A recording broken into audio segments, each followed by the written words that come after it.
How's it going? We're back. Patterdale Talk Wednesdays. I'm here with a very, very special guest. Our first person I think we interviewed that is not, excuse me, that is not located in the United States. We have Robert Booth with us. He is a lot of you guys know him. He is a legend in the Patterdale world. Oh dear. Yeah, Robert, you wanna sir, you wanna say a little something before we get into the interview? Hello everybody. I hope you're all keeping well, and if it can be of any help on anything or not, let me know and I'll try the best I can. Yeah. Well, we I started this live just so everyone can learn a little bit more about the Patterdale Terrier, including myself, and we could all come here and learn together. You know what I mean? So it's great to have you on. I want to say thank you. It's so much appreciated to get you on here. Pleasure. I'm sorry if I've messed you about time-wise and things. I didn't realize there's such a time difference, but we've got there now. Yeah, exactly. It's no problem. No worries. We're here now. Yeah, I mean, I guess we'll just the first question I always ask, kind of like the main thing people want to know, when you're interviewing or talking to someone, especially someone like you, is how long ago did you get into it? And like obviously it was years now, 30, 40 plus years now.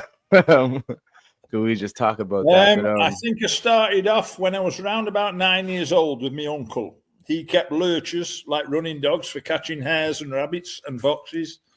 And he also kept some very good terriers, but Jack Russells. And he used to take me with him on weekends. And I was hooked from the moment I first went. And he introduced me to a guy called Cyril Bray, who I really liked. And he was a headmaster, a very quiet, tall, slim man, an old man at the time. I'm talking of round about 1964. I'm 70 years old now, so I'm just an old codger. But I liked Cyril Bray's dogs because they were Patterdales and weren't many about then. There'd struggle be maybe 100 in England, if that. There was very, very few, and just select people had them. Brian Nuttall, who lived down the road from me, had them. And his boss, that was a gamekeeper, he had them. Brian used to be an underkeeper. Just Frank Buck, and I even bought a few dogs from Frank Buck and vice versa. So, I was only a young lad at the time and very keen on it. And I found the Patterdales bred good working dogs and kept throwing themselves, whereas the Jack Russells, you could get a fantastic Jack Russell. But I personally found that if you bred from them, you could breed from two of the best dogs going, and they didn't reproduce themselves. Okay. I thought it was more hit and miss. Yeah. Maybe the show scene spoiled them a bit that was coming out then, and people just breeding for looks rather than for work. So I started when I was 9. I'm 70 now, so you could say almost 60 years ago. So it was a long time. Yes. Been doing it for a long time. What was your where did you get your first Patterdale? Did you get it from your uncle or? Mr. Bray, I had my first Patterdale from. I also had quite early on, I had a dog called Tan from Brian Nuttall, who was only a young man then. And that was a pure Bray bred dog, or I considered it a pure Bray. Brian had bred it, but from Bray bred stuff. So I considered it a Bray dog, if you like. It's a bit like saying somebody's got a Booth dog and, I don't know, Fred Smith's bred it or something. But if it's both sides all going back to mine, I suppose they'd call it a Booth dog. But everybody started from somewhere. Yeah, Mr. Bray himself, no doubt, and kept the type of dogs he liked. I like a good finding dog's most important, and an intelligent dog. But if they're not bred to work regular, I do find as they can lose them traits, which is a shame, really, because they're very, very important traits, you know. The show ring can spoil them a bit, but hopefully good judges will pick out decent working dogs, and they've got a few medals and scars, you know, and obvious telltale signs that they're good, decent working dogs. Yeah. So What do you like best in dogs? Is it the nose? Is it the bite? First and foremost, they've got to find. And I like a dog that'll find where other fellas have put a dog in and there's nothing in there, and you put yours in and it's gone a lot deeper, and all of a sudden it's been on. And I like a dog that not only finds well and finds through. With badgers here, they've got to find very well because they'll often bury themselves in sand, and they could bury themselves 6 foot in, and a young dog can get confused. And a good, intelligent dog will be digging in the right direction through the sand. A little bit like you would. I've worked a few things in the States too. I've been over a few times and all over the world, really. And a little bit like you would groundhogs, you know, tend to be, I won't say bury themselves in, but very tight spots and very, they've got to dig through sand to find them. So you've got to have a right good dog to find. And then I find the most important thing is something that will hold it at a stop end. In other words, it's got to be tough enough, but not a fool as it's going to get killed with the badger, because the British badgers and European badgers are very, very hard. They might not look it, but they're very, very hard. It's a good dog to dig a badger on its own. Is that what you hunt most out there? Yes. That's my main. I always think it's a good test of a dog. We'd consider definitely. A fox is a hard animal and can sicken a dog to a certain degree. Probably on a similar par, somebody could disagree with me, but a similar par with a raccoon. But a raccoon's a totally different animal. He habits a different type of place. As you know yourself, can be in walls, up trees, up pretty much anywhere, in between layers of rooms or whatever, and old buildings. Some of the lads I used to go with, barn burner boys, they call themselves, from Ohio. Some of the old derelict cottages that are out there, they used to deliberately take an odd tile off so that the raccoons would get in through the roof and make a home, and they'd got another place to go hunting, sort of thing, you know. But only on derelict houses. I don't mean anything, somebody's nice home or anything like that. Yeah. So, not ruining someone's attic. Yeah. Yeah, that's good. So what is the so out where you're at, is it mostly like the terrain, is it mostly sand? Is it? Well, actually where I am, I've got to travel a little bit. It's quite rocky here. When I was in England, I lived in a place called Cheshire on the Staffordshire-Cheshire border, which is obviously where the Staffordshire Bull Terrier comes from, and originally. And it was more sand and a different. I soon learned you'd need a different type of dog for a different area. Sandy places, you don't need as big a dog. You might need a little bit squarer dog. In fact, a lot of the old men used to use the Jack Russells and almost Sealyham or Teckle crosses a little bit low to the ground, because a badger will plough under a terrier and almost crush him up to the top of the earth. Whereas they are very low down, and the leggy terriers, they tend to give a lot of damage, and under the chin always a badger damage, where a fox will always give damage on top of the nose. You know, so different. So badgers tend to go. They tend to go for the neck. We don't have a lot of them. We don't have anywhere I'm at out here, but yeah, no offense, you have a solitary badger, an American badger, and I'm just telling the truth what it is. They tend to live in a one-hole, and often solo. They often live in a one-hole earth and could go in 15 foot on average. Somebody could say, oh, I've dug one that was a lot deeper and so on, but they tend to be one tube going in and back out, and you can often catch them out. They're a lot easier, I'm afraid, to be honest, than a European badger. A European badger's deadly. They tend to hold the terrier with its teeth, and the big claws on them this is where they take all the damage under the chin, and they can strip a dog to bone and ruin them. To be honest, some of the Irish lads use like a guard today. I've never ever used one, but some of them, they tell me, use like a metal guard that's a tailor-made thing to protect the chin. It's no advantage as regards working anything, but it's a protection. So that's a relatively new thing about this last 15, 20 years. Yeah. So that's that. When we were first started, you had to listen. So you needed a terrier that sounded. By sound, I mean bay or bark. Mm-hmm. So a lot of the old men, my uncle included, preferred the Jack Russells and Borders, etc. for that reason. They'd give voice and bark, bark. Some of the older Patterdales just want to mix and go straight in. And if you're listening, all you could hear was that typical thud, thud, thud, bump, bump, bump. And if it was very deep, you'd hear nothing until the locators come out, which I was relatively lucky. The locators come out, the first Devon locators come out when I'd be early 20s.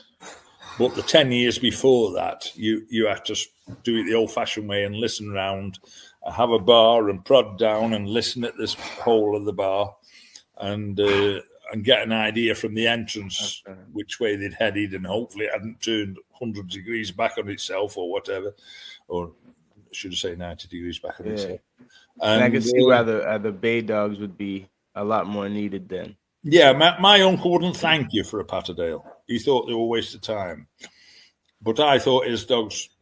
He had a very, very good bitch that was called Cindy. Most of its face was eaten away. A little Russell bitch, you wouldn't give tuppence for it, but he dug a lot of badgers and a lot of foxes with it. But if he could talk to it almost, and she was super intelligent, and if he shouted down the earth, "Get on, girl," you'd hear her go in harder. And he could call her out, which is a definite no-no. You think, oh, any dog you could call out's absolute rubbish. But she was a freak, and he'd call her out, and she'd come running out, dying for go back in fairness, and he'd lift her under his arm and put her on a lead, fasten her to a tree, and just wait with the gun. And if it was a fox, he'd say, "Shh, be quiet," like, and that was only a boy. And within 2 or 3 minutes, out had come the bloody fox the moment he thought the dog had left it alone. So it was a crafty way of saving digging and getting an easy fox, and it always worked. But there isn't many terriers like her. Yeah. I know he'd had round about 800 or 900 foxes with her in a lifetime, and she lived for about 9, but she'd had a hell of a lot of work and almost unrecognisable sort of thing. You know, you'd get arrested with it today, I'm afraid. But people were a bit tougher, if you want to say that, in my day, and not quite so woke and not quite so, oh, what a shame. You know, a fox was a nuisance, killing lambs or whatever, killing chickens, and they've got to be killed type of thing. Yeah. Whereas badgers, I like badgers because we could go to a big set, dig a badger. It could be all day work, 4 or 5 of us, 15 foot deep.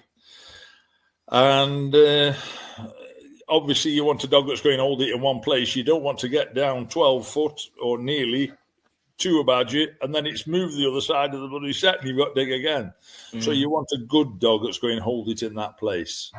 And somebody putting 2 dogs in or 3 dogs in, rubbish. They'd actually, the front dog, which is the best dog, gets hurt because the others are all keen, a bit like men in a pub. The others are all keen when they're behind. Yeah. You know what I mean?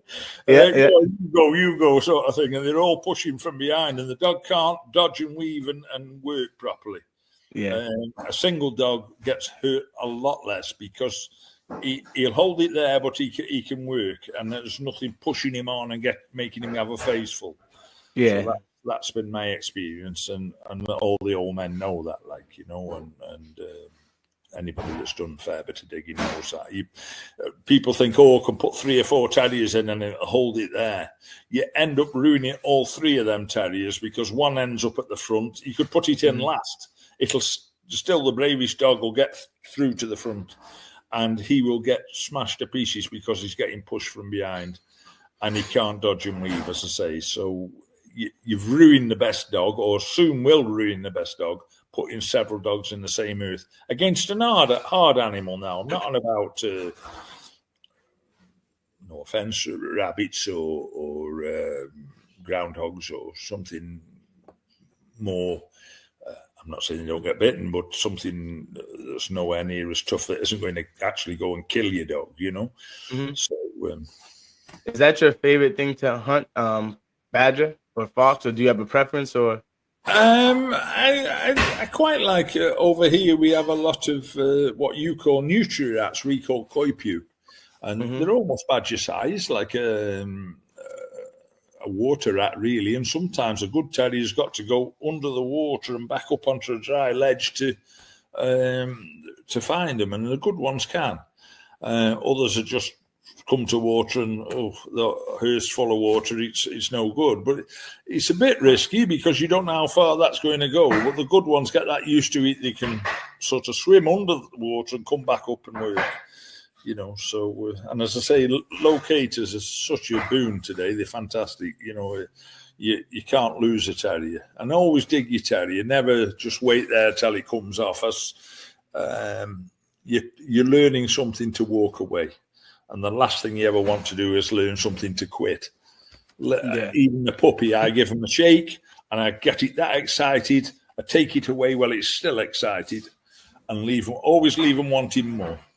Never sicken something, I'd say, you know, is the best.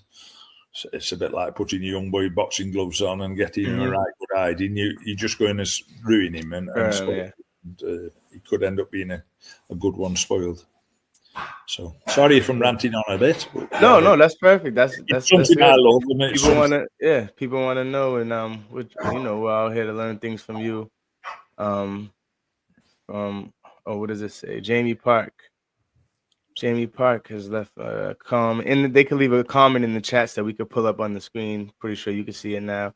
I have a nice hammer and pedigree from Mr. Booth on his dog Tiny and Whiskey Simon, both written in 1996. That's Jamie Park. I'm pretty sure you know Jamie Park. Yeah, I know Jamie well. Hello, Jamie. I hope you're well. Them are two dogs at Tony Riverlotta. He was kind enough to invite me over, and we had some good hunting. I was over for almost a month, and but in fairness, I didn't just stay just with him. I did visit some other lads too. Tommy Weaver down in New Orleans and so on. A bit of different hunting down there, and Tony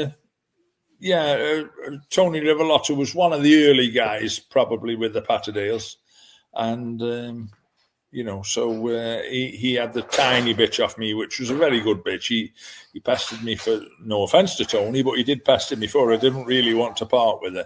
And he had the Simon dog from me. And he also had a dog called Whiskey, which was Simon's brother, that he bought from Dave Harcombe, who wrote a few of the books and things. Dave Harcombe had him off me as a young working dog, and I gave him actually, and he's sold him to big money for the States, but that's often the case. But that's it. And a few decent dogs I sent over. I sent Todd Fulford of Dead Game Patterdales. I sent him the Milo dog, which was a good working dog when he had him, and only a young dog. I think he was about 2 years old. A young chocolate dog. Sorry, Lou. No, you're okay. You're okay. It's my granddaughter. Excuse me. And so I sent him over, and I gave him actually, and he became, I think, probably one of the first Hall of Fame dogs. And he was also, I don't know, awarded something like Worker Extraordinaire or some title like that, something I'd never heard of before. He was a decent enough dog, a good dog, and I knew he'd breed well because he was double bred on both his mother and his father. One was Tiny and the other was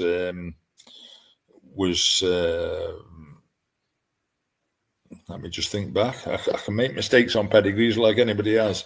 One was Tiny and the other was Simon. And they were both out of me Tonic Hall of Fame bitch.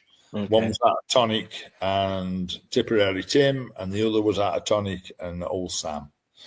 And Old Sam was a border cross to a very, very good bitch and a very good border too. And he was hell of a dog. He was a fantastic badger dog.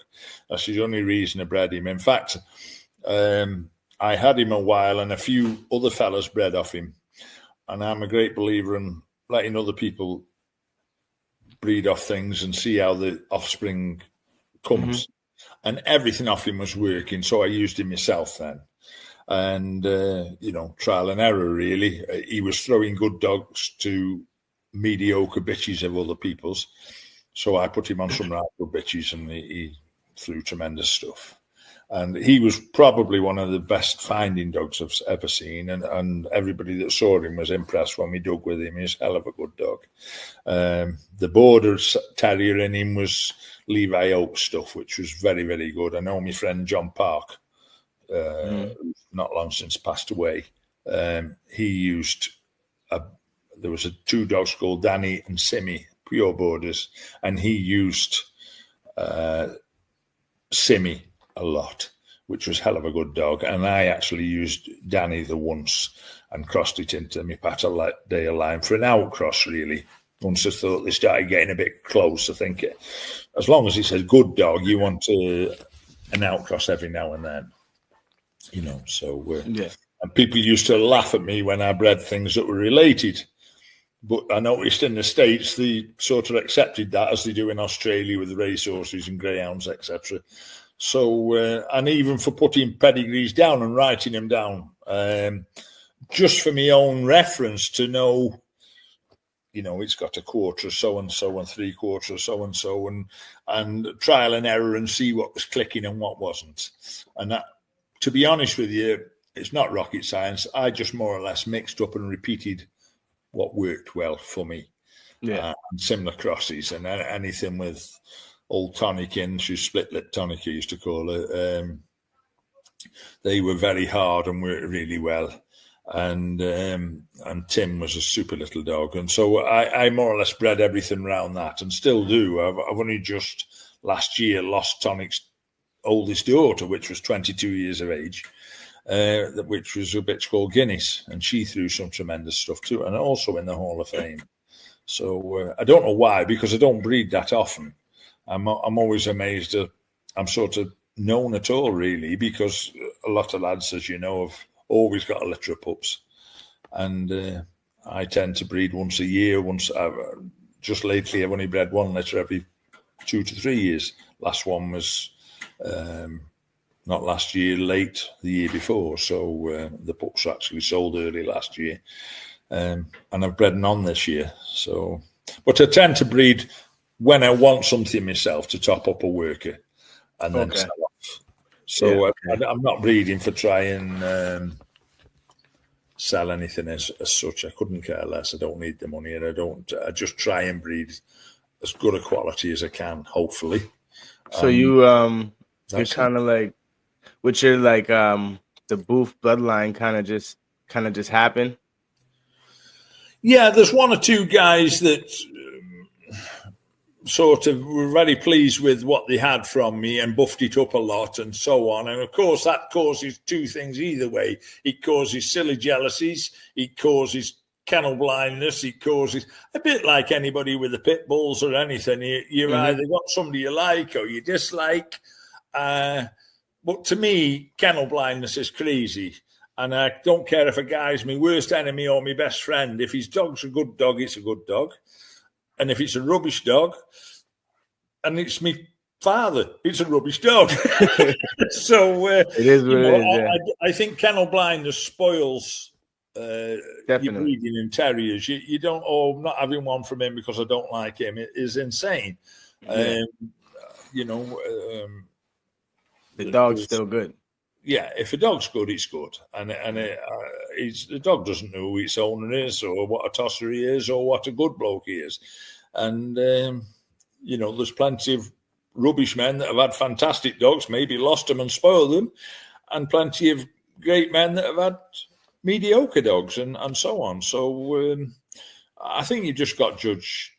Personally, I think you should just judge a dog for what it does, not for somebody saying, oh, you know, my friend says this and my friend says that, and his friend doesn't even know the man concerned. It's just a bit childish, really, and I don't see the point of it. I think we're all hopefully into terriers and hunting dogs for the love of hunting, and I don't care.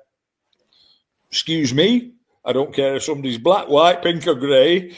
It makes no difference. If you're a good guy or a bad guy, you're a good guy or a bad guy. And if you've got good dogs, you've got good dogs. Great stuff. So that's how I look at it. Yeah. And, yeah. You know, I often, as you no doubt you have yourself, or plenty of you guys will have done, somebody mentioned somebody, oh, I don't like him. All his dogs are rubbish. I don't like him and I don't like it, you know. And to me, it can be a bit childish. I don't like calling anybody at all. If I don't like them, I tend to have nothing to do with them and leave it at that. But if you've got a good dog, great stuff, and good luck to them, and give it credit where it's due. So that's that. Yeah. So out here we have our dogs are a little smaller, probably because of our game. What's your ideal size for a dog? Well, we don't tend to weigh them as I notice you do in the States. Okay. We tend. Is there a reason for that, or you just? I've got hands like shovels, but I tend to chest a dog, and know how narrow it is to my own hands. Mm-hmm. Obviously, somebody with bigger hands can chest a dog easier than somebody with little tiny hands. But when you're judging a dog, I'll go through that a bit if you like, which has been traditional judging of terriers for hundreds of years. Okay. And I think I was 15 when I was asked to judge my first decent terrier show.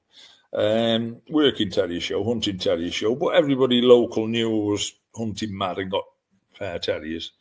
And I always thought it was as good.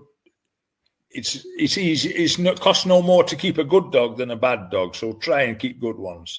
And nobody wants a puppy off a bad dog. You don't yourself. And I don't think a bad dog's worth feeding personally. You know, but we all get different likes and dislikes. I sort of have our own almost fall in love with the dog when it proves itself to be super duper, you know. And judging a terrier, sorry, I'll get back to what you were saying. It's not so much the weight, because Patterdales tend to be as heavy as lead, I always say. They can be heavy and heavy boned and long in the body, a bit like a fox is long in the body, but very narrow.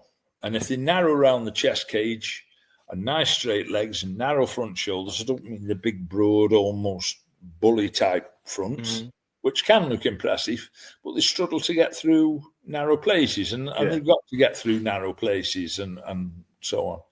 And also, you don't want a dog that's going to come to roots and it can't get through, and something a fox has gone through and the terrier's stuck there. You don't want him barking there either until he's actually with it, because you're going to be digging down at the wrong spot, unless you're going to dig down and it's not too deep and help him through and cut the few roots, and then he'll go and do his work. Yeah. A nice narrow dog, I should say, with a narrow front. And I like a dog with a good strong head. Some will disagree with me. I'm just saying what I prefer. I always think if the head's the only thing facing the opposition and he's got nice big teeth and a nice good bite and a good strong head, he's got something better to help him out down there. Yeah, he's got a bit more ammunition. You know, I mean, there's always examples of somebody having some tiny little terrier with a little tiny head, and it's as hard as hell and kills stuff.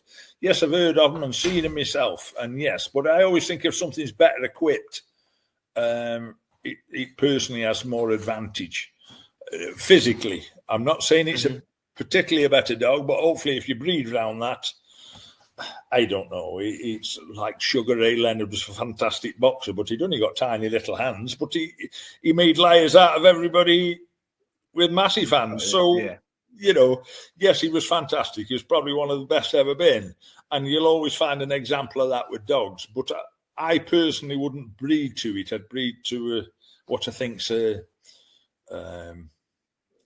Brian Nuttall and Ken Gold used to say to me when I was a young man, a very young man, a young boy really, they'd say, breeding to the very best worker isn't always good enough. And for years, I couldn't quite understand what they meant. I thought, well, if you breed to the best, yes, you do breed to the best, but breed to a good family and a family that reproduces, not to a one-off freak, if you like.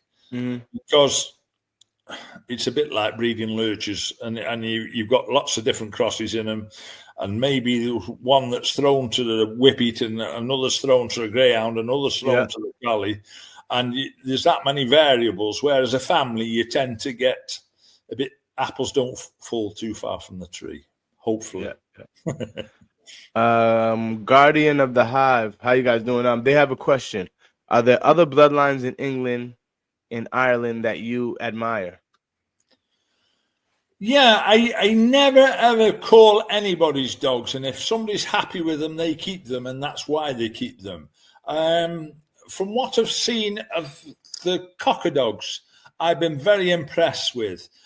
A few of the guys tell me, and I'm not trying to offend nobody or insult anybody, and somebody go crazy for me. I'm just saying things how some of the top guys I know that do a lot of digging tell me these great starters but soon to quit. Now, whether that's true or not, I don't know. Maybe I'm talking out of place. I haven't experienced enough, in fairness. But a few I've seen I've been very, very impressed with and very, very gamey. And I remember talking to Alan Cocker a few years ago, not only briefly on the phone once when I was living in Tipperary, and he'd moved to Ireland.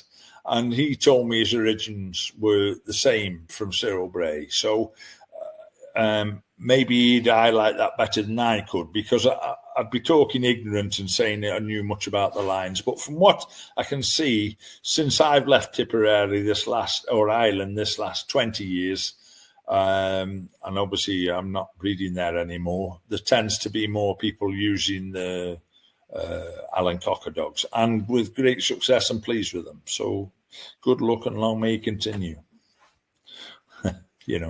So other lines, I had some, I've had dogs and exchanged dogs with John Parks. I liked his bingo dog from years ago, and his red dog, what was his called? Oh, good heavens, my head's gone. He's on the front cover of the Fell Terrier magazine. In fact, one of the famous pictures of it and of John I took. It's gone. I'll no sooner finish, I'll remember the name, but that's typical. And all you can do is be as honest as you can, write things down as clearly as you can. Hopefully you don't mix up lines when you're filling pedigrees in. We've all done it.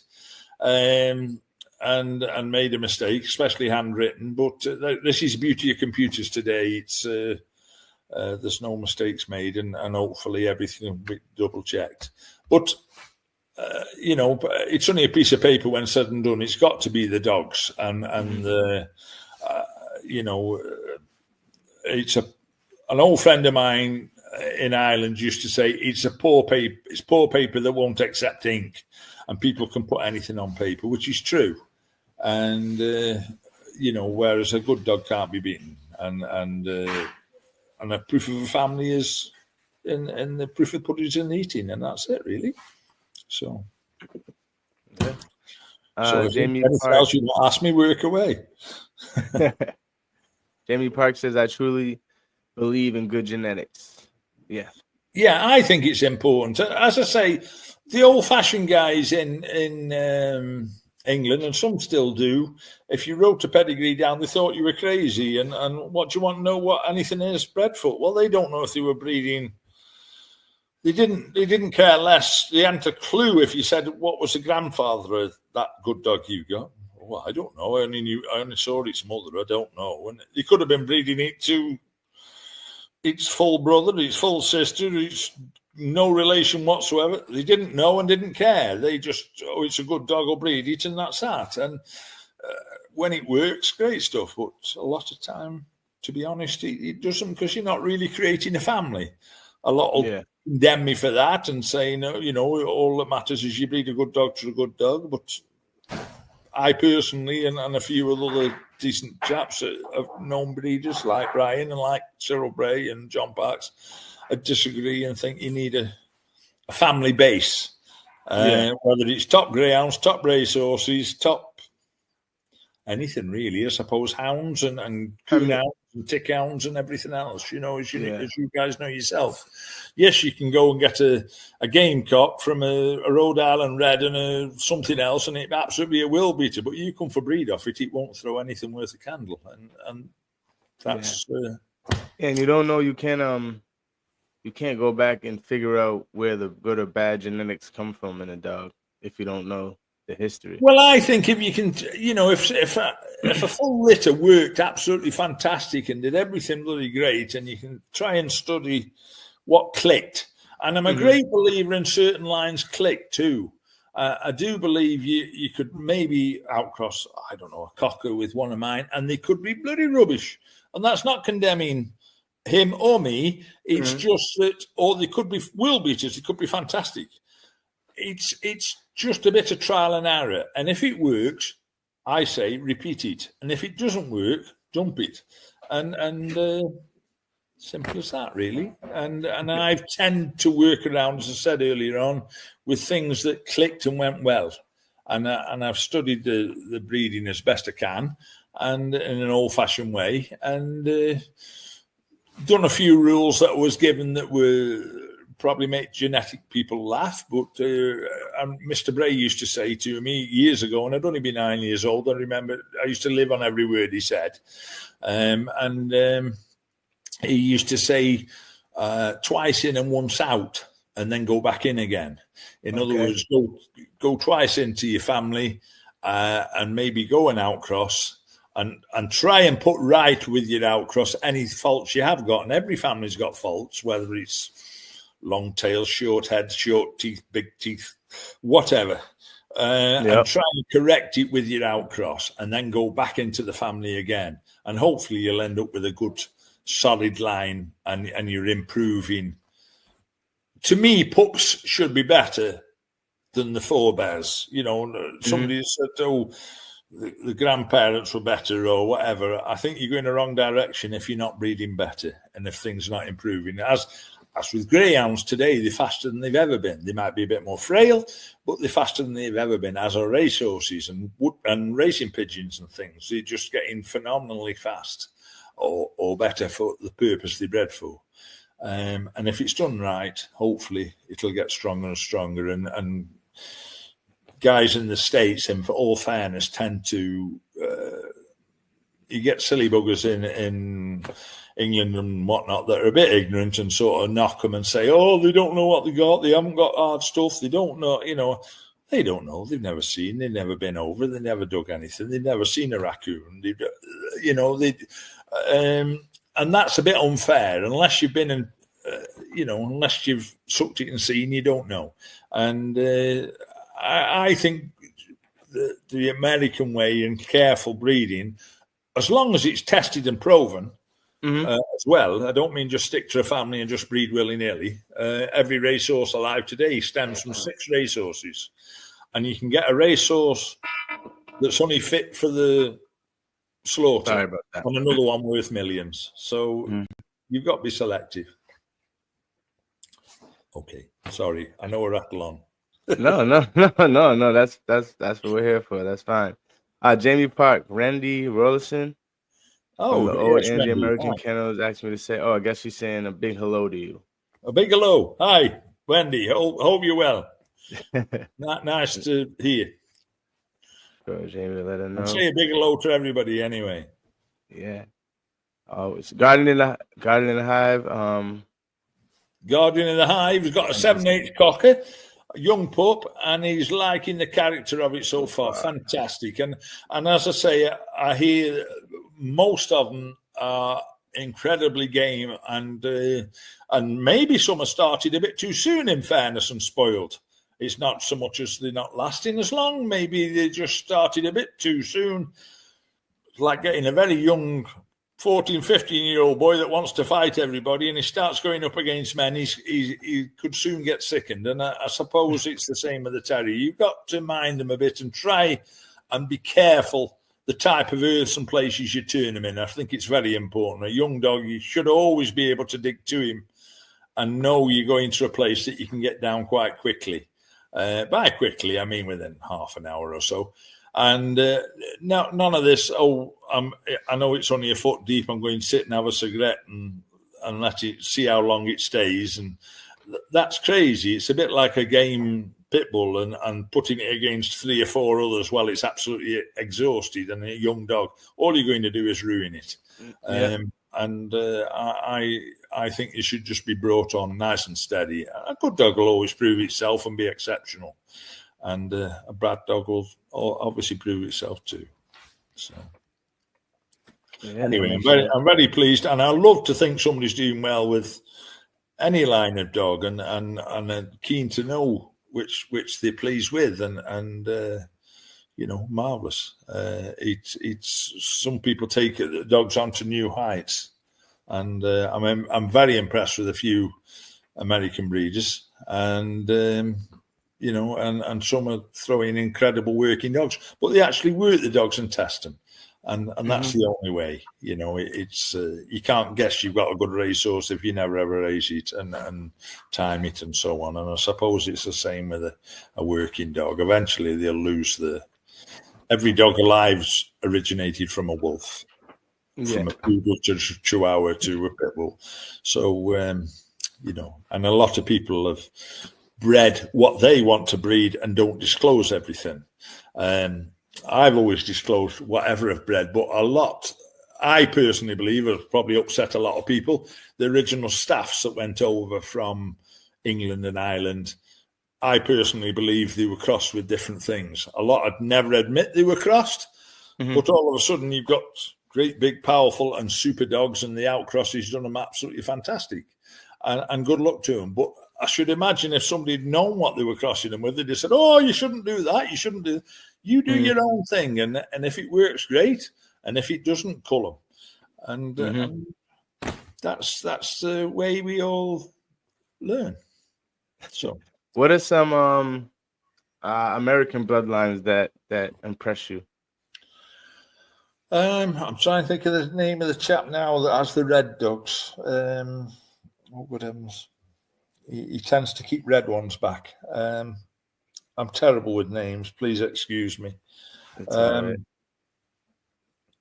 But I like men that they're not always liked by everybody. It doesn't matter. But I know they've kept some right good dogs and only interested in breeding good top dogs. I was always impressed with Tommy Weaver. He wouldn't stand no rubbish. It had got to be a good dog. It didn't matter if it looked absolutely perfect and a massive head and, I'm not going to breed off that. It had got to prove itself. And whether you like the guy, dislike the guy or whatever, if he said a dog was a good dog, in fairness, it was a bloody good dog. And as I say, all this liking somebody or disliking somebody, I find a little bit pathetic. I think we're all hopefully beyond jealousies and in it for the right reason and just for the love of a good working terrier that's doing its job and doing what it was bred to do, and hopefully not spoiled along the way and not ruined. I do find some, I'll probably be ridiculed again, I do find some in the States tend to breed tiny, almost so much that they lose the constitution, almost getting like a rat terrier or I won't go so far as saying a chihuahua, but getting that little frail dog. Yeah. And I do like to think something's got some power to do something when it's there. Not to cut you off, what's your opinion about like too small? As far as the Patterdale Terrier, what would you say is like too small a size? Well, I said you don't weigh as much out there, so yeah. Personally, a male. Don't forget we've got big badger sets and foxes definitely smaller. They can be good size. Don't get me wrong, but they can go in. A fox will go up a rabbit tube similar to the size of a groundhog, and it's got to be a good narrow terrier to get to it and do its job. I've seen narrow terriers that are not interested in doing the job and don't really push on. And I've seen dogs that look a bit big, surprising, get up tight pipes. But that's a lot to do with gameness and finding ability. But obviously, if it's built better for the job and nicely balanced, is ideal. I personally think a dog much smaller than 9 or a bitch much smaller than 9 inches is too small. And I think a dog 10 to 13 inches is ideal. I think once you start getting 15, 16, 17 inch, they might be great for badgers over here. But I think for the American job, they're a little bit too big. Yeah, they are. And Brian agreed with that. He used to try and keep them quite small just for America, really. He always found America a good trade for him and good luck to him. We do need them a little smaller out here. And the places that do have badger out here, they're not as big as you guys' badger. Yeah, I've crawled. I mean, I'm 110 kilo and 6 foot tall. And I've squeezed down badger sets in some big places and seen a terrier holding 7 big badgers in one pot end. And they can be ferocious. And, so there's that much bloody room. It takes hell of a good terrier to hold them. And if a badger's been dug several times and released, as we often did, because they're that tough, you're not harming them. They get wiser, tougher, and harder. And some will actually come to the entrance and attack your dogs as they're coming in, and actually push terriers out. And but a good terrier will stick with him, and he'll hang on its nose, and it might push him almost to the entrance, and it'll go straight back with him, and it'll eventually settle down and hold him at that stop end. Sometimes you've got to be a bit wise, and you've been there a few times, and you've dug this one a few times, and it's some people would almost say they're undiggable, but you tend to, with a bit of old-fashioned knowledge, if you like, dig a little bit further back. You're almost digging on the tail of the terrier. So the terrier, the badger knows if you're coming down in between the two and he's been dug a time or two, the moment you're getting very close, all of a sudden the terrier starts squealing because he wants to move and he knows you're coming in. So if you're digging a little bit cuter and a little touch further back, you can slide your spade over the front of the terrier and then chop your way into the stop end and tail him and pull him out. We tail a badger. And they can't harm you at all. But you've got to be very careful. You don't want your fingers bitten or bitten off. How many times have you been bitten, if you can remember? I've been bitten once by a badger, and it was my own stupid fault. And that was about 10 years ago. Okay. I'm laughing and joking. I'd got one in my hand, and I went to wipe my nose, of all things, and broke my hand near its jaw, and it just caught the end of my finger and almost took my finger off. I've never been bitten by a fox, but I know a lot of people who have, and a fox is a lot more quick to bite you, but you've got to be extra careful. If you catch hold of a fox, catch him by the ears, the 2 ears, and hold them together almost, and you're like pulling his face taut then, and you can hold him in the one hand. And you've got his ears, he won't go nowhere. Or the scruff of his neck close to his skull. He can't sort of turn and bite you. And you can put him in a sack. And a badger's the opposite. You grab him by the tail and hold him up and at arm's length and well away, and somebody will hold the sack open and put him in, and you can go and release it somewhere safer if the farmer wants it moving. So I'm quite lucky in France because it's legal here at certain times of the year. And certain seasons, but in England and Ireland, I'm afraid badger digging is illegal. They made it, all the do-gooders and all the whatever have made it as if, I think at one time they come out and said there was only 6 badgers left in England or something, and which was ridiculous. I knew dozens in one field, never mind in all England, but because they come out at night, the ignorant public took it all in and didn't know any better. And nowadays, England's rife with TB, tuberculosis in cattle, which is spread through badger urine. It's I think it's 2,500 times more potent in badger urine than it is in cow feces. So yeah, there we go. Jesus. It's crazy. But I used to think if we dug them regular and any weaklings, we'd tap them, or something wrong with it, or illness.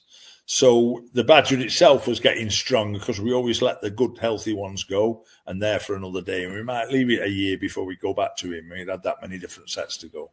Whereas foxes, you could only go winter time, or just as a hard rain had come, you could nip out and often catch him. He'd just run in a set.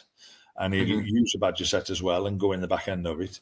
But a lot of the time, a fox will be out in the woods and in the brambles and in the cover. So you can always find a badger, a European badger, but you couldn't always find a fox to ground unless it's cubbing time or winter time, hard frost, etc. That's it. That's awesome. That's awesome. What did it say? What's your thoughts on Lakeland Terrier? I really like them.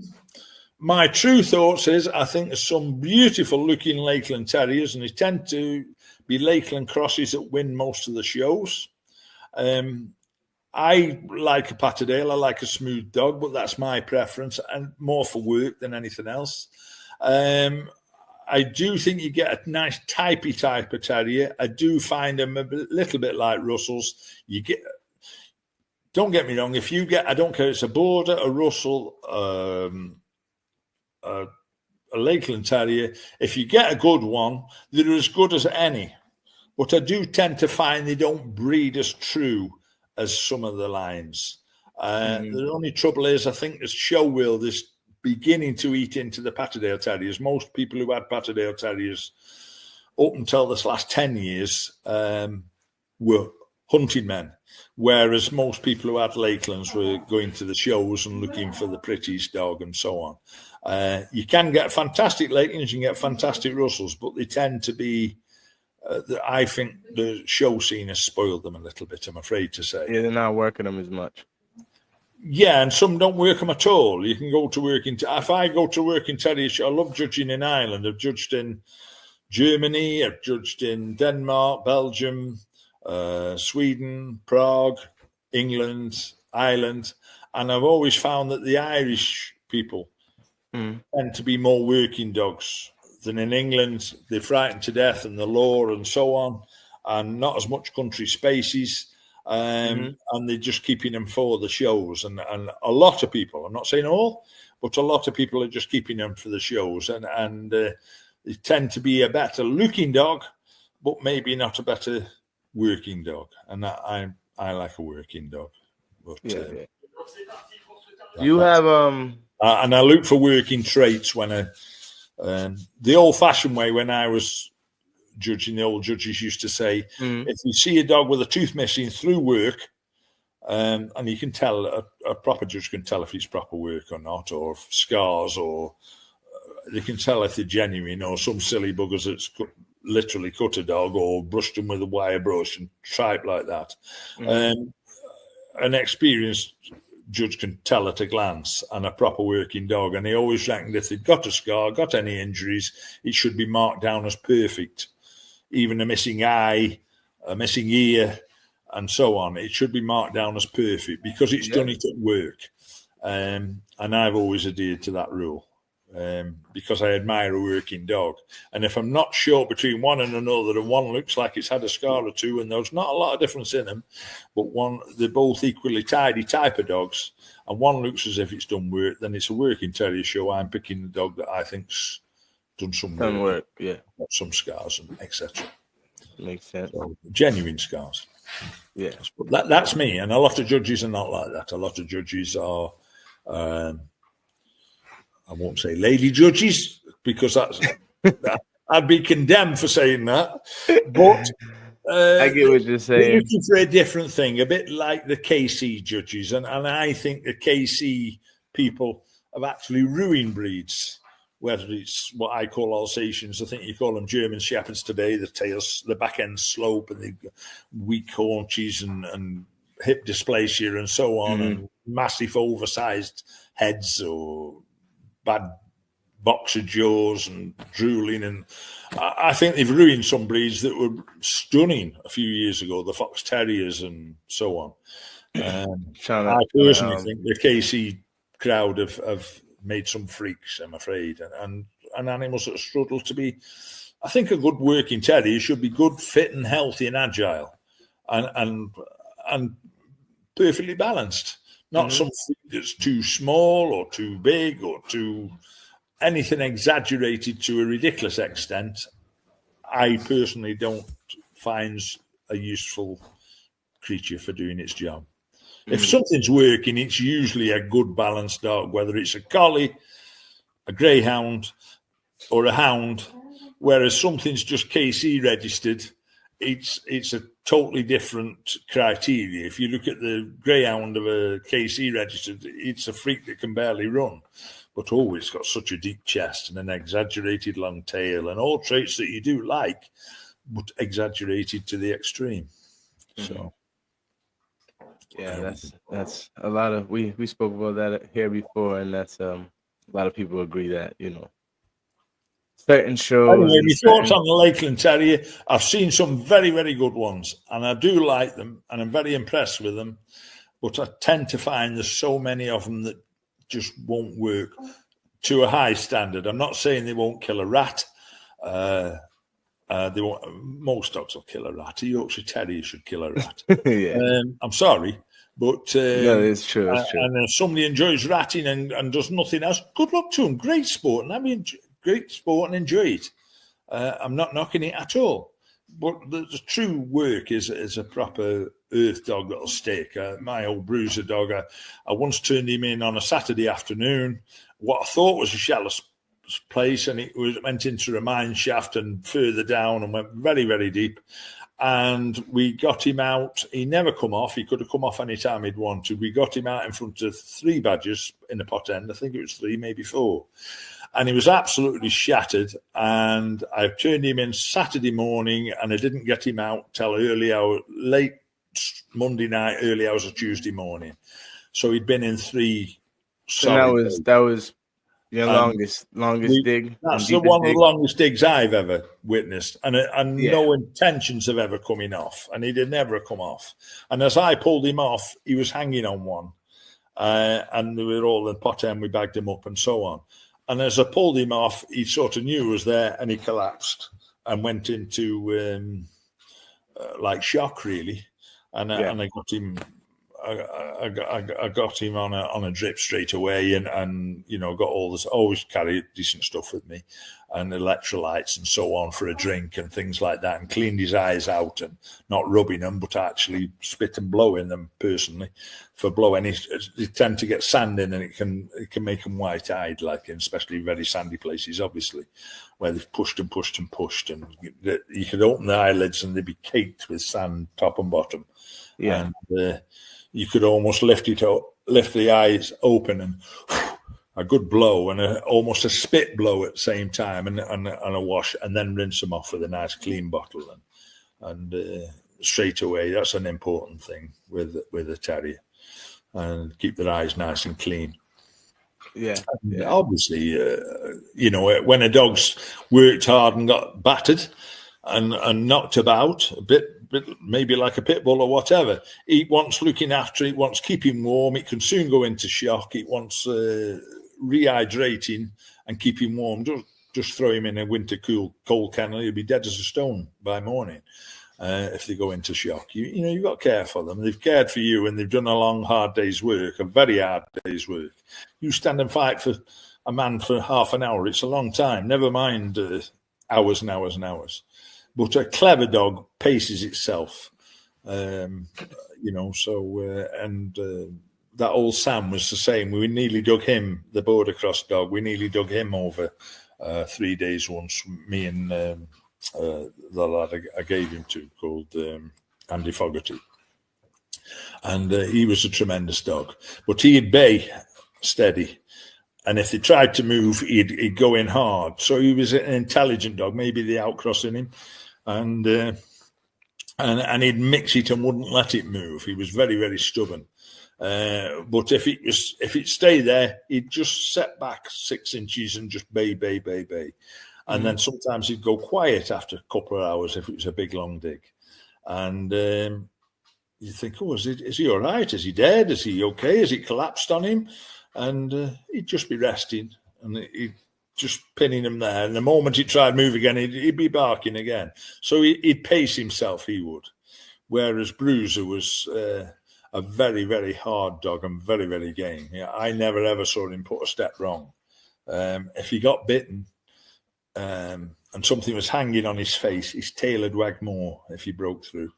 He seemed to enjoy pain, which is a bit ridiculous, but a good game dog, and he threw some terrific stuff, which is no doubt why he got his Hall of Fame for his pups and things, you know. And I gave him to my good friend Aaron Strawn for a stud dog after I retired him at about 8 years of age, and I also got frozen sperm off him, which I've still got a couple of vials. So that's good heavens, almost 20 years old now. So, yeah. You know, that's a big expense. But if you want to keep something, you know, if your heart's into it, you do it, and that's that. Yeah. So part of the deal, right? Yeah. Do you think diet and what you feed matters on how your Patterdale works? I don't know. Obviously, a good healthy food. I like a good nut. I often feed a Purina nut, which with around about 24% protein. You can get higher proteins, and it depends how hard you're working your dog, how often you're working your dog. But I use a nut and leftover house food, if you like, meat that's left and chopped up and thrown in, and odd egg twice a week.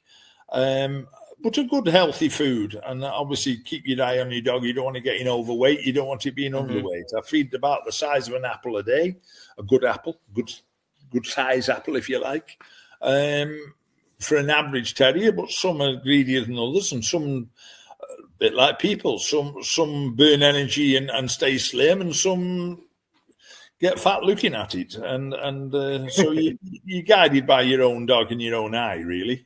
Yep. But I like to feed. I like to throw a dog anything I know it's going to eat it. So whatever table scraps I have, and probably 3/4 of it's a decent dog nut. Maybe a greyhound. It's very good as well. Yeah, you don't think the diet does anything as far as the work? Not really. I bred greyhounds for a living in Ireland, and I always kept the terriers, and I got to know some top greyhound people, some good heavens, people that had won the Derby and all sorts. And I had a lot of first-class information on, and some of the best greyhound trainers that won everything. And they swore to me that it made no difference what they fed them. A good dog's a good dog, and I'm not saying they fed it rubbish, but they never had any prolific change because they'd had all of a sudden a type of dog food. There's some type of decent food. So, but decent food, and a dog likes regularity in food. Unlike a human being, we might like lots of different things. A dog likes a similar thing time after time. And obviously, if you find something it really loves, whether it's tripe, which is the stomach lining of, say, sheep, etc., something like I was a butcher for years, 18 years. Something like breast of lamb, great for putting weight on and pregnant bitches, and something they can chew and crunch up without a hard, brittle bone that's going to get stuck in the throat. But say breast of lamb bones, they can actually cleanse the teeth and get a lot of goodness out of it. And as I say, I like to crack an odd raw egg, maybe twice a week, sometimes 3 times a week in a dog's bowl as well. You know, so. I always find that gives them a nice classy coat. And it's common sense, really. If with the greyhounds, if they were going into distance races, I used to mix the juice of rice and things with that to give a bit more carbohydrates and so on, so give you a bit more stamina. So it's a bit of common sense, really. I'd never feed a terrier the day I was going to work it. Okay. And why is that? But because if you've had a big Christmas dinner and a Patterdale tends to be greedy, and you go out and fight, you're going to be a little slower, a little. So you're better on an empty stomach, or very little. If you want to feed it, then feed it, but don't feed it too much. Just a small amount, even the size of an egg, and give him a good food or her a good food when you get home and it's done. So, but the only problem is when the dog's often been on badger and this, they can get, the moment you get back, feed them, because if you don't, within an hour or two, especially foxes and raccoons and things, they start to swell up and they get sick and they don't want to eat. So if you can clean them up and feed them almost straight away before they start to swell, at least you've got some nourishment in them. And one of my friends has a dog where it tends to, all the dogs don't, but he has one dog that tends to swell up for some reason. Like the face, I'm not sure. Is he harder, or is it just the dog himself? Does he think? I think it's just the dog, because he could do the same thing with 4 of his dogs, and this one dog always swells up.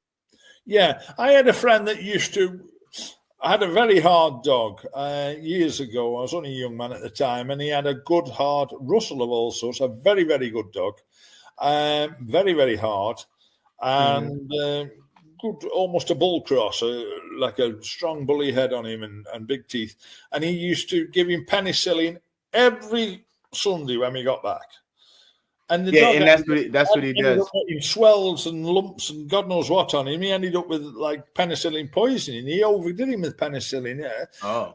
To me, it's good if you need it, but let a dog heal itself as it can, as long as. So he was just doing it even cleaned and maybe a bit of salt in the water, So he was doing it even. He was doing it even if the dog didn't swell up. Or he was doing it before, just as he got back, he stopped it and he'd give it a jab of penicillin, and he actually poisoned the dog. He died of penicillin poison, and it ended up with growths and lumps. And the vet told him it was through too much penicillin, and which was it's a bit like antibiotics. If you give lots and lots, it's not going to work. So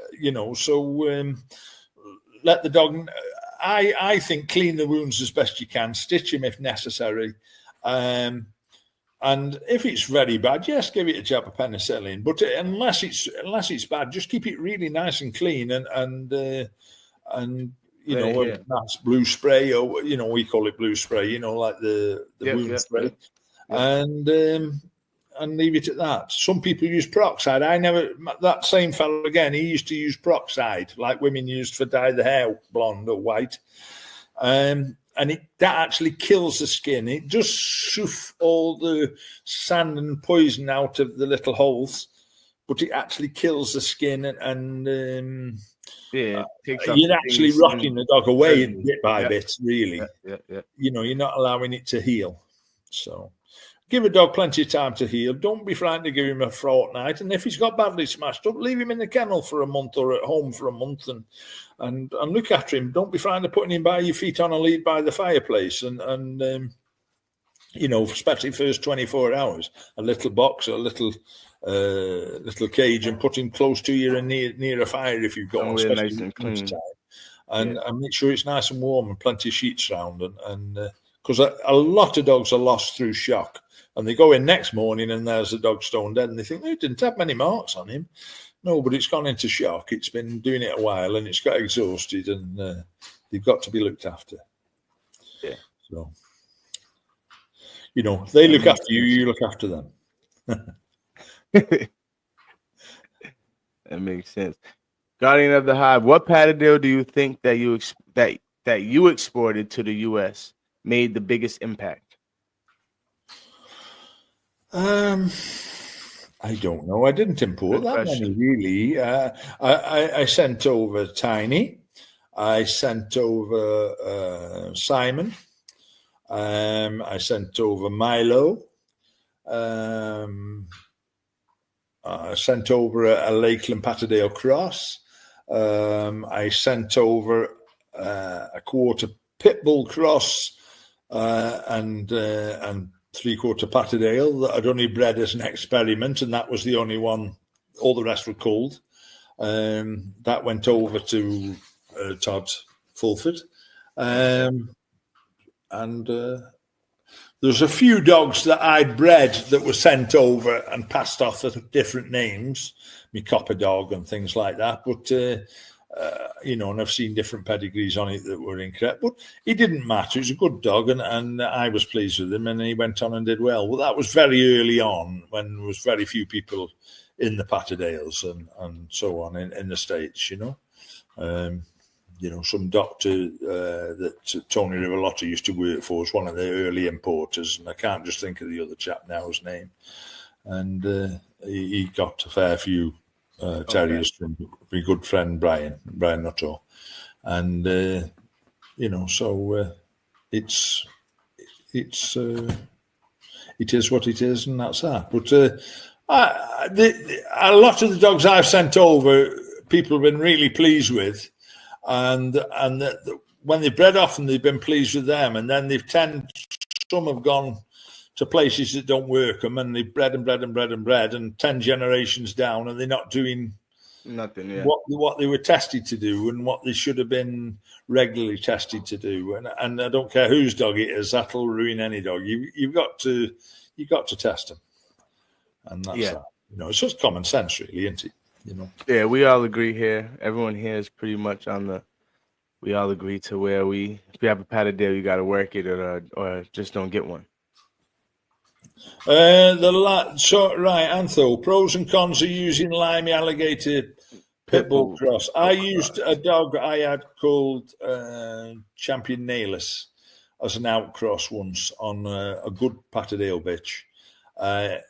Hell of a dog, a good head dog, and nothing ever looked like beating him. He was a brute of a dog, a finishing dog, a bit too quick, really, because it's difficult to test them. And when they're blitzing through dogs a lot heavier than them and still winning, it's really and genuinely hard to test them. But anyway, I matched him, and he was open to match and did well, and became a champion easily. I used him. He threw some great pit dogs, especially with the Jeep stuff. But I used him once on a Patterdale and culled all the litter and kept a puppy back. And I bred from that again to Patterdale and culled them, apart from one pup that I sent to, as I say, Todd Fulford.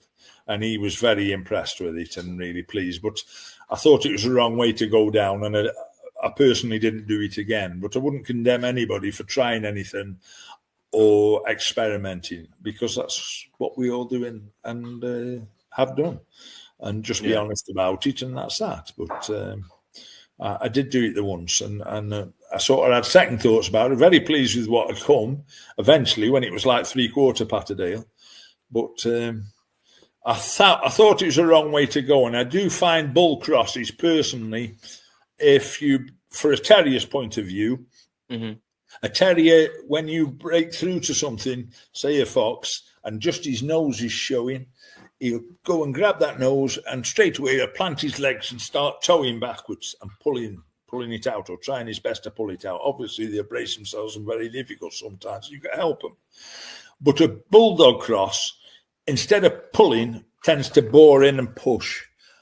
And it's quite difficult to get them to draw the game, I find. But I do, and there's obviously bull terrier in a lot of the dogs further back, and I do tend to keep Patterdales with the good bully heads. The old penny bitch that Brian had was a bully-headed type bitch, and she was bred to a great dog, and a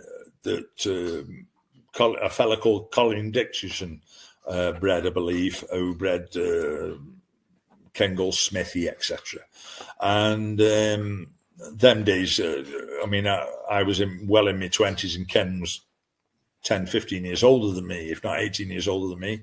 And he was pretty new into terriers then. I can remember the first Patterdale he ever had, a dog called Bear. Not as he'll probably remember it, from a fella in Chorley near Manchester. And anyway, not as that matters. But yeah, the some of them great Patterdales had got some staff in them called Red Joe. But it was only when they were bred down an eighth, that dog, and 7/8 Patterdale, that they started coming really useful. And they threw a nice Patterdale with a lovely head, and that type we kept back. And I, as I say, I did do it once, but I've never done it since. I've never kept anything off them since, genuinely. But I do like to keep a dog with a nice bully head. And obviously that does throw back to the original old Red Joe, etc. You know, if you want to follow your pedigrees back that far. But you know, I can. But that's by the by. And you know, but you're talking. It's in there, and it'll always be in there. People say, "Oh, that's you know, grandfather." It doesn't bloody matter. Of course, it matters. If it's in there, it's in there. If you put a Labrador in there, you'd bloody know it was its grandfather. It'd be bloody massive, and so on. So you know, everything that's in there is important, and it's a bit like whip it in lurchers. The old man used to say, "Whip it in and whip it out." Don't have too much of it, but it's great in there somewhere. And I find the same with bull. So. But that's just my opinion, and it's for use of work only, not for aesthetics or getting a great big, you know, some skinny little fella with a great big bloody dog and look how brave I am and walking down the street with it. You know, it's horses for courses and what they can do, and I'm only interested in if they can work well and hunt well and find well. Correct. And so great. I know the size works as well in the States for badger and coyote dens, or for above ground, similar to a YAG. Does Mr. Booth contribute head size to bite power? Yes, I think. I think head size, as I said earlier on, I have seen dogs with a terrific bite, even pit bulls and game dogs, with a terrific bite and probably not the best of heads, but it's a freak of a dog, I think. The dogs with a big, powerful head or big, powerful jaw, more almost an English Bull Terrier type jaw, you know, a thick jaw, but not massive all head and little muzzlers. Some of the staff with show stuff bred today, they look horrible. But they've got what I call apple heads and no jaw. I like something with a good, strong jaw and good, strong teeth too. But I think that's common sense, and it's just if I'm picking me pups, I like to see something that's gamey, something that'll shake anything I show it, whether it's a little bit of fur or even a kiddie's teddy bear. It'll from the get-go, it wants to shake stuff, and it shows to be gamey. It's no guarantee, but I like to pick a pup that way, and I like them. I always try and breed from the ones with good, strong heads and narrow fronts and nice types. So hopefully you end up with a better type, and maybe your own type. I don't know, but. Yeah. That's we all go different routes, and that's the route I tend to go. So yes, I would contribute jaw size, if you like, and a strong head to bite power personally. But somebody could easily say to me, "Oh, I had a little dog, and he could kill foxes, and he could bite the noses off." And yes, I have seen it myself, but I've seen a lot more powerful dogs. A bit like I said about. Boxers with small hands, you know, there's no given law, there's no exact science, but obviously if you've got the stature and the ability and the size and power, it's but there's always exceptions to the rule. There's always the Usyk's versus the 6'8" giant that thinks he's a will beater, and you know. Gets proven. Yeah, There's always those so, few. we've all seen it, but which one do you breed from? It's what you want the dog for, and what, and that's top and bottom of it. It's all down to common sense, I think. And I like a good family, and a proven family that reproduces. I always think apples don't fall far from the tree, and quality will always come. So I agree. I don't know. You want to show somebody? We could show some of these pics you gave me. Yeah, that was a one-eyed bitch. She lost an eye to a fox. I think that'd be, good heavens, that'd be about 23 or 4 there. As I say, I'm 70 now, so that's a long time. She was a decent bitch, a very, very good bitch, called Sock. Okay. And in my line today. It's not that many generations back, actually. And I did double breed around her and so on. Tipperary Tim and etc. goes back to her. So, Okay. Is that her in this pic? Is one of these dogs her? Or these different dogs? Both of them were out of my old Tonic Hall of Fame bitch. The smaller one in my right hand was a male, funnily enough, and he was out of little Tipperary Tim and Tonic, and the one in my left hand was a bitch, which was out of Sam and Tonic. That's round about 30 odd years ago.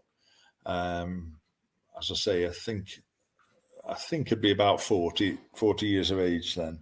And funnily enough, I had a big TV company condemn me and saying that I'd got fighting pit bulls, and this was the picture they used to show it on the TV. Yeah. As you can see, it's a Sony at the bottom. Is a picture of a TV, and that was they did a 4-page spread of me and showing pictures of other people's pit bulls, and I didn't know any of them.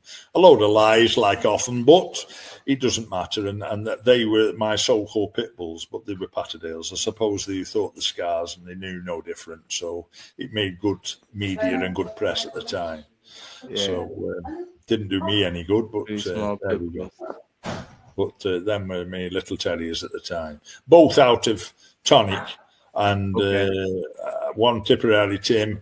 The one on the right, the male, is a full brother to Tiny, and the one in my left hand was a full brother to Simon, and Brew, and several other good dogs. So they were decent enough at the time. And as you can see, I know I've got big hands, and I'm a pretty big chap, but the one on the right was a nice handy-sized terrier. Sorry, not on the right, in my right hand.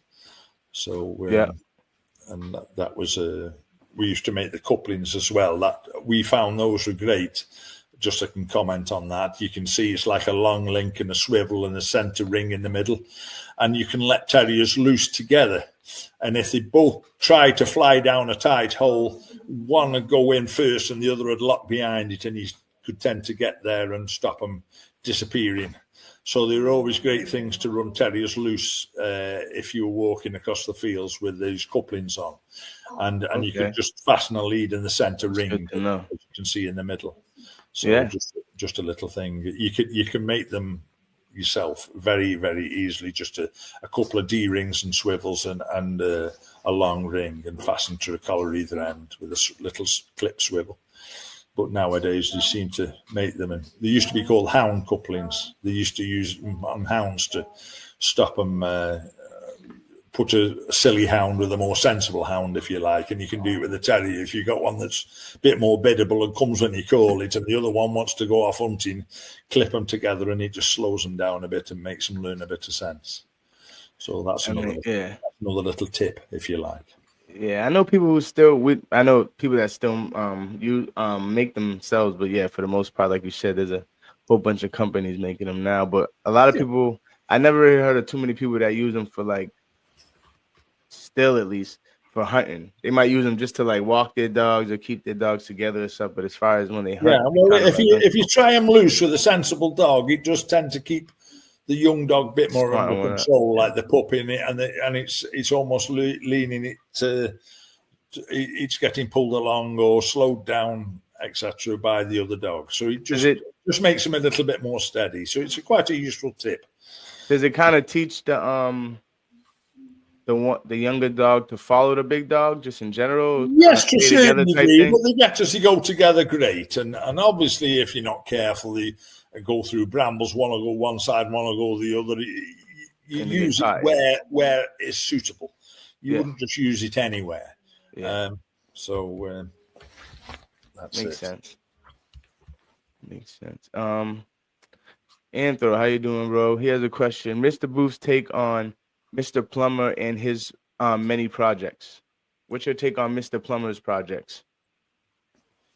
What do you mean, Brian Plummer?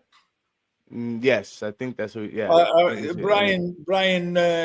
I knew Brian. Okay, he came to interview me actually for the Fell Terrier book, but I was too young and I didn't really want to be in it. And as I say, at the time, I was getting a lot of hassle from the media and TV and press, bad anti-hunting attention, if you like. So the last thing I wanted to be was mentioned in that. But he was a good chap and a school teacher. Again, funnily enough, Mr. Bray was a school teacher headmaster, but Brian Plummer lived in Leicestershire before he moved up to the north of Scotland, very far north of Scotland.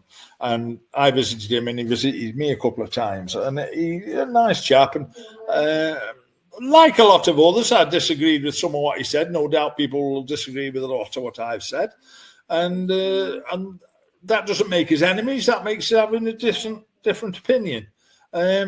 He used some of Brian Nuttall's Patterdales and he bred them with Jack Russells, and he also put a bit of beadle in, I remember, to make what he called the Plummer Terrier. And a lot ridiculed them and said, they've not been tested for years, and he got a lot of bad mouthing from a lot of English people. But in fairness, it was unfair because they have since proven themselves to be a very good, useful all-round terrier. A lot were bred more for ratting, which I don't think is the top work of a dog, but a lot have proven themselves in the field, especially if decent breeders have gone on and bred them for their own purposes and bred from the dogs that suited them. And obviously the area you work, you should breed to that, not just breed to if you're in a wooded area, you want a dog to suit a wooded area. If you're digging mostly raccoon, or if you're digging mostly even, well, I won't say woodchucks because they're too small, but groundhogs, etc. You want dogs to suit what you hunt, I believe, and breed to that.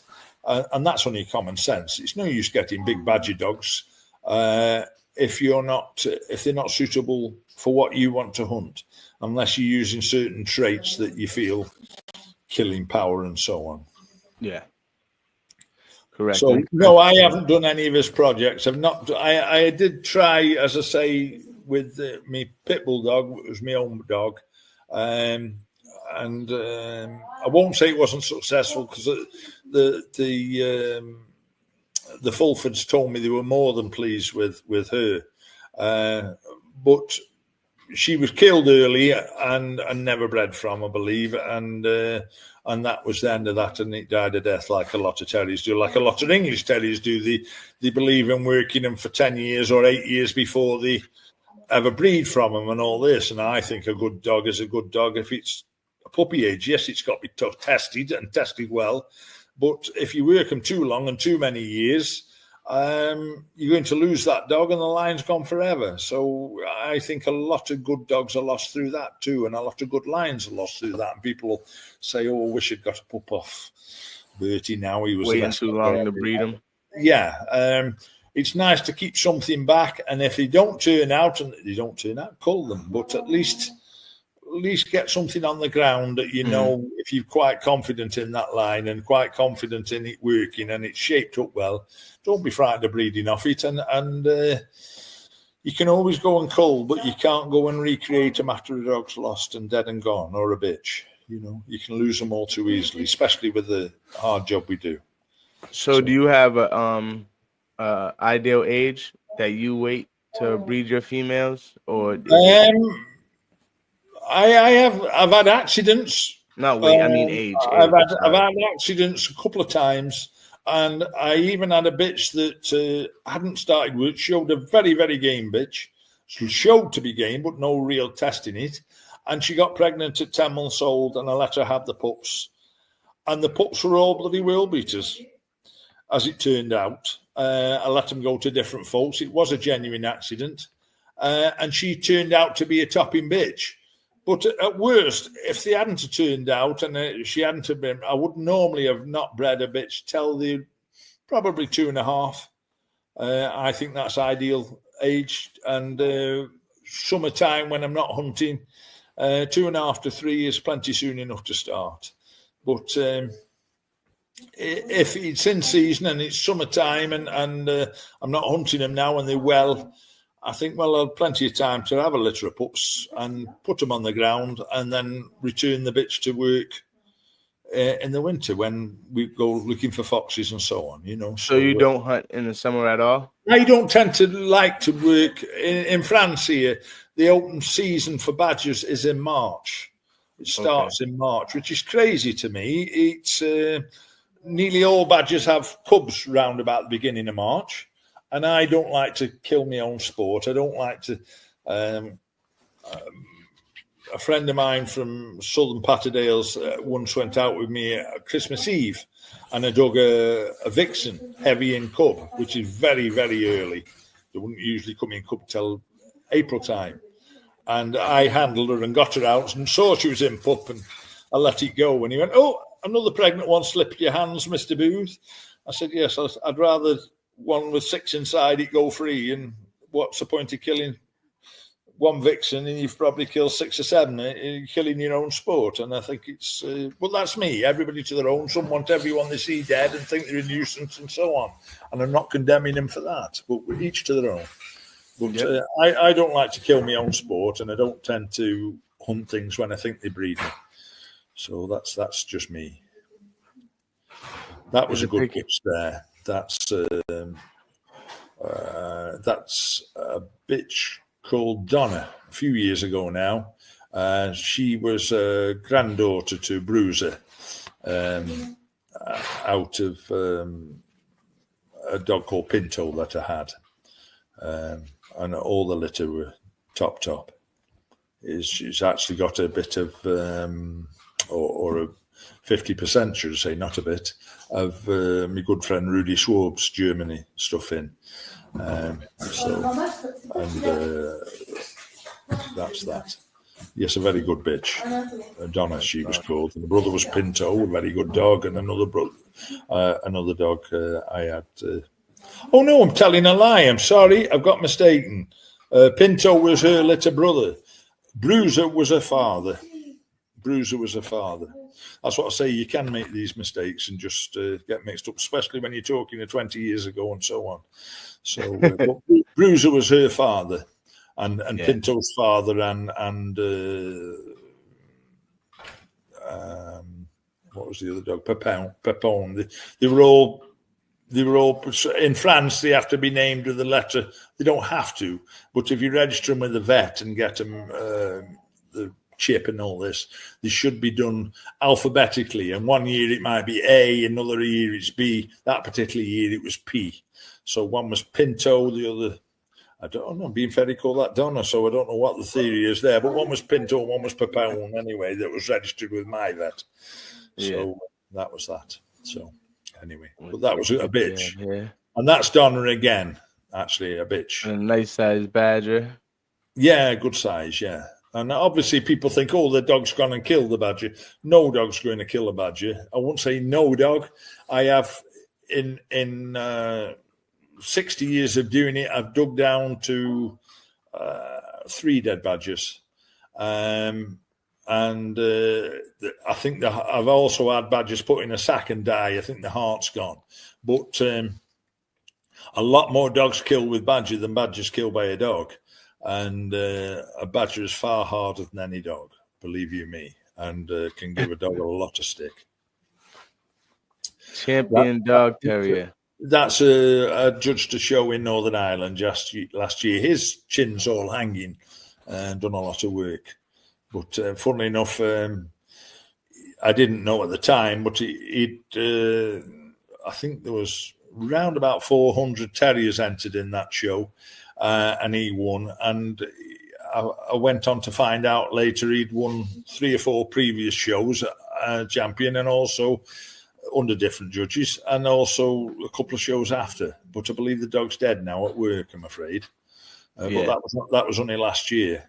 But a good dog. So that was more recent. Yeah, that was last year. Yeah. Let's see what else we have here. You sent me a few more pictures. There's another one with a nice sized badger. Yeah, that's more recent. That's more me now, an old man.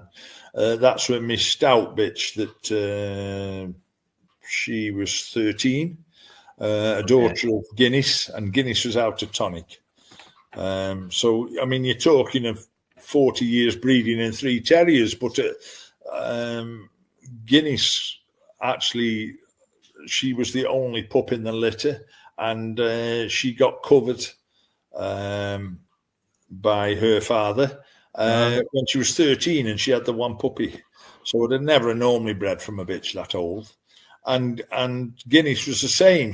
Old Tonic was finished, I thought, and got caught very, very late, and in the teens, and had the one puppy, which was Guinness. So obviously, going that far back, I kept them. I kept both bitches, and so that's that. We have 2 good-looking dogs right here. Yeah, I've got my Fury bitch sitting aside of me somewhere there now. Oh, let me make it a little bigger. Oh yeah, there you go. People can see Not it. very clear. It's getting a bit dark here this evening now. It's 10 to 10 at night. So Yeah, we could see it though. These 2 dogs right here, are these? They are both out of Guinness. One's called Choc, and the other one's called Guinea. They both went to Belgium.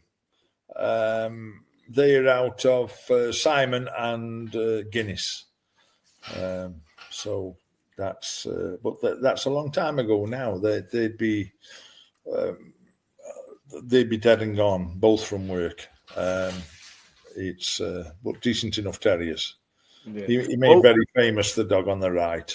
I liked the dog on the left. I thought she was a nice, handy size and nice and narrow. But she was a bitch on the left and a male on the right. Okay. What was your oldest dog? As far as your Patterdale, like what was the oldest one? My Guinness bitch lived to be 22. Okay. And I worked till she was 10 and retired her then. And she lived another 12 years. And she actually slipped in my swimming pool here, and ashamed to say she'd drowned. I'd let her out, and she knew it was there. She'd been out many, many evenings, but she was getting frail. And I'd let her out, and 10 minutes later, she didn't come to the door, and I thought it was strange, and I went out, and there she was, floating in the pool. So I was heartbroken over her. But they've all got to go sometimes, like all of us. So that's that. She lived to be a damn good age of 22. And Guinness lived to be 18. My stout bitch had a stroke, and she was only about 13 or 14. So for me, that's quite young. Yeah. I'll keep, if a dog's work for me, I'll keep it all its life, and it can stay by the fire. You know, like this Fury bitch here. She's thrown some tremendous stuff, and hell of a good badger bitch. So to me, she deserves a good place. They deserve it. Yeah, definitely. And that's a 7/8 brother. That's in the States now. That's Clint. Oh, that's Clint. Okay. That's Clint there. Yeah, that was when he was here working here. I had a little bit about Clint. Yeah. And that's awesome. Good dog. He was abused a fair bit, to be honest. Not by the owner's fault, but by fools deliberately trying to spoil him and put dogs in behind him. And he was getting he actually got chewed almost through to the bone with 2 terriers behind him while he was working a badger at the front, and it almost spoiled him. But I bought him from Tom Jones and kept him on and rested him a fair while, and then worked him, and he worked absolutely spot on. But like a lot of dogs, I heard a lot of people knocking him, especially the lads that deliberately tried to spoil him. But Yeah. he was a damn good dog, and a dog wasn't fat, and also become Hall of Fame and through some great workers. So, you know, I was very pleased. And a smart dog. He looks a big dog there, but he wasn't a big dog at all. Big enough for you American guys, but for us, he'd be a 13-inch dog to the shoulder, and probably fit, he'd probably be 9 kilos. Okay. So I don't know if that's a guide. Yeah, that's good stuff. That's good stuff. Yeah, man. We've been on here for an hour and 40 minutes now. Okay, well, I'll leave you in peace, and good luck to you all, and keep it friendly and enjoy your sport. Yeah, and I would like to get you on here maybe again in a couple of months when whenever I'm doing a little bit more hunting any and help for anything, I'll do it a pleasure. All the very best, and good night. No problem. Good night. Bye Thank you. now. Nice to Appreciate chat to you. Thank you very much, and thanks for the invite. Bye now. Bye.